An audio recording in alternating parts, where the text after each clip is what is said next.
মার্কিন বাহিনীর অহংকার F-35 যুদ্ধবিমান ধ্বংস করে দিল ইরান। আর এতেই ট্রাম্পের মাথায় হাত, কারণ একটি বিমানের দামই প্রায় $100 মিলিয়ন।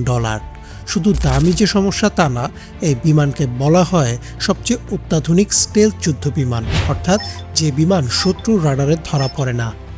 তাহলে প্রশ্ন হলো, যদি রাডারে ধরা নাই পড়ে তাহলে ইরান কিভাবে এই বিমানের অবস্থান নিশ্চিত হতে পারল?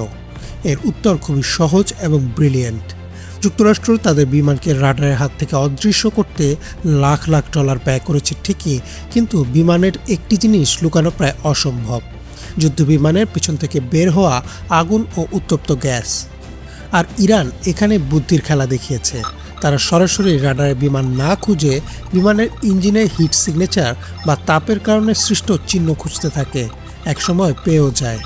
একেবারে সহজ ভাষায় বললে, ইরান বিমানকে নয়, বিমানের পেছন দিয়ে বের হওয়া গরম হাওয়াকে লক্ষ্য করে গুলি ছোড়ে, আর তাতেই F-35-এর কেল্লাফতে। এক হাতে হারিকেন, অন্য হাতে ভাঙা বিমান নিয়ে এখন বসে আছেন ট্রাম্প।